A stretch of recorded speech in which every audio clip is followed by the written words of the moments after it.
14 जून 2020 अभिनेता सुशांत सिंह राजपूत अपने अपार्टमेंट में मृत पाए गए। सुशांत सिंह की आकस्मिक मृत्यु ने पूरे देश में सनसनी फैला दी। मुंबई पुलिस ने शुरुआती जांच में निष्कर्ष निकाला कि उनकी मृत्यु आत्महत्या से हुई थी। आम लोग इस बात से हैरान थे कि इतने सक्सेसफुल एक्टर ने आत्महत्या क्यों की। एक बहुत ही अच्छी जिंदगी जीने के लिए जो धन दौलत शोहरत चाहिए था वो सब कुछ तो था। ऐसी क्या कमी थी। ज़्यादातर लोग भौतिक चीज़ों में कारण ढूंढ रहे थे, लेकिन असली कारण भौतिक नहीं तो मानसिक था। हमारे देश में आज भी लोग मेंटल हेल्थ को अच्छे से समझ नहीं पाते। दोस्तों, आज हम देखेंगे WHO क्या कहता है मेंटल हेल्थ को लेकर। हमें कैसे पता चलेगा कि कोई सुसाइड करने के बारे में सोच रहा है, और हम कैसे मदद कर सकते हैं या मदद मांग सकते हैं। और इस वीडियो के अंत में मेंटल हेल्थ को इम्प्रूव करने के 3 तरीके भी बताऊंगा। मेंटल हेल्थ का फर्स्ट पार्ट अगर आपने नहीं देखा तो डिस्क्रिप्शन में मैंने लिंक दे दी है, उसे ज़रूर देखें। According to world health organization WHO, एक अच्छी मेंटल हेल्थ के लिए 4 इंपॉर्टेंट बातें होती है। First, realization of own abilities, मतलब अपनी क्षमताओं का एहसास। सेकेंड, लाइफ के नॉर्मल स्ट्रेस का सामना कर पाना। थर्ड, प्रोडक्टिवली एंड इफिशिएंटली अपना काम कर पाना। फोर्थ, समाज के लिए योगदान देने की क्षमता। इसमें से पहले 2 पॉइंट्स को मैं थोड़ा और एक्सप्लेन करना चाहूँगा। First, realization of own abilities. दोस्तों, अगर आप मार्वल मूवीज़ के फ़ैन हो तो आपने थॉर रैग्नारोक जरूर देखी होगी। मूवी में दिखाया है थॉर का हथौड़ा उसकी बहन हेला तोड़ देती है, जिससे थॉर खुद को कमज़ोर समझने लगता है। लेकिन मूवी के अंत में जब वो हेला का सामना कर रहा होता है, उसे एहसास होता है कि उसकी असली ताकत उसके अंदर है, हथौड़ा तो सिर्फ एक जरिया था। ऐसे कई सारे मूवीज़ आपने देखे होंगे जिसमें हीरो को एट द एंड उसकी क्षमताओं का एहसास होता है। Apart from movies, real life में भी ऐसा होना पॉसिबल है। हाँ, लेकिन थॉर जैसा नहीं। कई बार हम हमारी लाइफ की रिस्पॉन्सिबिलिटीज़ में इतने अटक जाते हैं कि जो काम हमें पसंद है वो कर नहीं पाते, और कहीं ना कहीं एक खालीपन महसूस होता है। 3 इडियट्स मूवी में फरहान को फोटोग्राफी पसंद थी, लेकिन अपने पिता के प्रेशर में आकर वो इंजीनियरिंग को एडमिशन लेता है। आखिर में फरहान अपने पिता को समझा लेता है कि वो इंजीनियरिंग तो कर लेगा लेकिन कभी खुश नहीं रह पाएगा। फोटोग्राफी में शायद उसे कम पैसे मिले, लेकिन वो खुश रहेगा। बहुत ही सिंपल सी बात है, जो काम आपको पसंद है वो काम आपको खुश रखेगा, और इसी से आपकी मेंटल हेल्थ भी अच्छी रहेगी। सेकेंड, लाइफ के नॉर्मल स्ट्रेस तनाव का सामना कर पाना। स्ट्रेस का मतलब feeling of emotional pain and pressure. Stress का बिल्कुल भी ना होना या फिर बहुत ज़्यादा होना, दोनों भी अच्छा नहीं है। मतलब थोड़ा बहुत स्ट्रेस तो होना ही चाहिए। नॉर्मल डेली एक्टिविटीज़ को परफॉर्म करने के लिए नॉर्मल स्ट्रेस ज़रूरी होता है। नॉर्मल स्ट्रेस को हैंडल कर पाना ये अच्छे मेंटल हेल्थ का इंडिकेशन है। कभी कुछ एक्स्ट्राऑर्डिनरी काम का ज़्यादा स्ट्रेस आना भी नॉर्मल बात होती है, जैसे कि जॉब इंटरव्यू, एग्ज़ाम या शादी का स्ट्रेस। नॉर्मल स्ट्रेस का मतलब जो हमारे काम के प्रोपोर्शन में हो, न ज़्यादा न कम। Symptoms of disturb mental health. दोस्तों, अभी जो सिम्टम्स मतलब लक्षण मैं आपको बताने वाला हूँ, ये लक्षण अगर शॉर्ट टर्म के लिए तो कोई प्रॉब्लम नहीं, लेकिन अगर ये सिम्टम्स लगातार 2 हफ्ते से ज़्यादा समय के लिए तो हमें मेंटल हेल्थ प्रोफेशनल जैसे कि साइकोलॉजिस्ट की मदद लेनी चाहिए। फर्स्ट, फीलिंग सैड, दुखी रहना। Second, feeling hopeless, feeling worthless, guilt और शेम, क्रिटिसाइजिंग और ब्लेमिंग योरसेल्फ, क्राइंग स्पेल्स, मतलब किसी कारणवश कई दिनों तक रोते रहना, छोटे छोटे डिसीजंस लेने में difficulty, loss of interest in family and friends, loneliness मतलब अकेलापन, loss of interest in work और अदर एक्टिविटीज़, अवॉइडिंग वर्क और other activities, loss of pleasure और satisfaction in life, feeling tired, continuously थका हुआ महसूस करना, डिफ़िकल्टी इन स्लीपिंग और sleeping too much and similar other symptoms.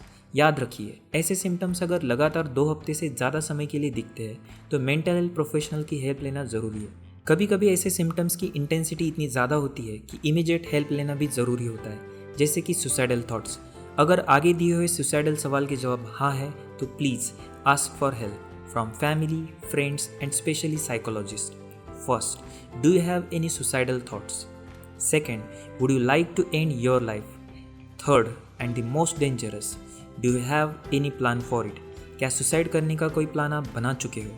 ऐसी सिचुएशन में डॉक्टर्स के साथ साथ फैमिली एंड फ्रेंड्स का रोल महत्वपूर्ण होता है। ज़्यादातर केसेस में डिस्टर्ब पर्सन के फीलिंग्स को समझना और वो जो कहता है उसे ठीक से सुनना भी हेल्पफुल साबित होगा। सिर्फ एक बात का ध्यान रखो, अगर कोई सुसाइड करने की बात करता है तो उसे मजाक में मत लो, उसकी हंसी मत उड़ाओ। How to improve and maintain mental health. Mental health को इम्प्रूव एंड मेंटेन करने के 3 तरीकों पर हम बात करेंगे।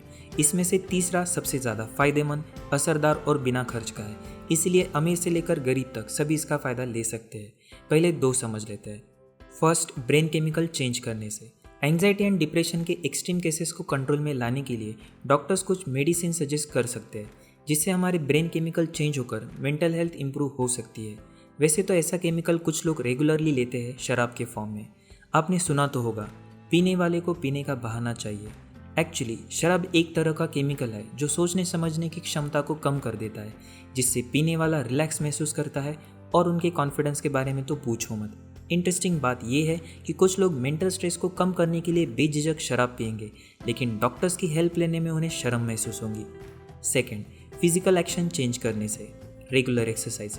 Physical health and mental health दोनों एक दूसरे से पॉजिटिवली कनेक्टेड है। मेंटल हेल्थ हमारे daily living, relationships and physical health को अफेक्ट करता है। इंटरेस्टिंगली ऑन रिवर्स, हमारी lifestyle, relationships and physical health भी मेंटल हेल्थ को अफेक्ट करती है। तो हम ऐसा कह सकते हैं कि अगर हमारी मेंटल हेल्थ अच्छी है तो फिजिकल हेल्थ भी अच्छी रहेगी, और अगर हमारी फिजिकल हेल्थ अच्छी है तो मेंटल हेल्थ भी अच्छी रहेगी। थर्ड, थिंकिंग चेंज करने से। मुझे लगता है अच्छी मेंटल हेल्थ के लिए सबसे इम्पॉर्टेंट यही है, think, feel, behave. How we think affects how we feel and how we feel affects how we behave. Mental health is all about how people think, feel and behave. In simple words, हमारे emotions काफ़ी हद तक हमारे thinking पर depend करते हैं और हमारा बिहेवियर हमारे इमोशंस पर। थिंकिंग चेंज करने से फीलिंग चेंज होगी और फीलिंग चेंज करने से बिहेवियर चेंज होगा। चलो एक छोटा सा एक्सपेरिमेंट करते हैं। सोचो, अगर आपकी लाइफ में कुछ बुरा होने वाला है, एग्ज़ाम में फेल होना, स्पेशल फ्रेंड से झगड़ा होना, रिलेशन में कोई डिस्प्यूट है, वाइफ के साथ, हस्बैंड के साथ, पेरेंट्स के साथ, या फिर not satisfied with the job, not satisfied with the money. जैसे ही हम ऐसा सोचने लगते हैं, नेगेटिव फीलिंग्स क्रिएट होती है। गुस्सा, डर, उदासी और चिंता बढ़ेगी और हमारा बिहेवियर भी खराब होगा और सिचुएशन और ज़्यादा बिगड़ जाएगी। चलो अभी इसी थिंकिंग को रिवर्स कर दो। सोचो, एग्ज़ाम में आप अच्छे मार्क्स से पास होने वाले हो, स्पेशल फ्रेंड से झगड़ा खत्म हुआ, रिलेशन में जो डिस्प्यूट थे वो खत्म हो गए, नया मनचाहा जॉब मिला है जिसमें सेटिस्फैक्शन है और अच्छे पैसे भी मिल रहे हैं। ऐसी सोच के साथ पॉजिटिव फीलिंग्स क्रिएट होना शुरू होता है, जिससे हमारा बिहेवियर, एटीट्यूड भी पॉजिटिवली चेंज होगा और सिचुएशन को फेस करने के लिए एक नई एनर्जी आपको मिलेगी। हाँ, एक बात मैं मानता हूँ कि सिर्फ सोचने से प्रॉब्लम थोड़ी ना हल होगी, हमें आगे भी बढ़ना होगा। जो पॉजिटिव इफेक्ट्स आप लाइफ में लेकर आना चाहते हो, उसके लिए एप्रोप्रिएट एक्शंस लेना भी ज़रूरी है। थिंकिंग चेंज करना ये इसकी फर्स्ट स्टेप है, लेकिन सही तरीके से सोचने के लिए ट्रेनिंग की ज़रूरत होती है। महामानव गौतम बुद्धा ने कहा है, the mind is everything, what you think you become. अगले वीडियो में हम थिंकिंग पर और डिटेल में बात करेंगे। दोस्तों, डिस्क्रिप्शन में मैंने कुछ संस्थाओं के नाम और नंबर दिए हैं जो काउंसलिंग के जरिए सुसाइडल केसेस को रोकने में मदद करते हैं। हो सके तो इस वीडियो को ज़्यादा से ज़्यादा लोगों को शेयर करें। क्या पता शायद इस इन्फॉर्मेशन से किसी की जान बच जाए। तो जल्द ही हम मिलते हैं अगले वीडियो में।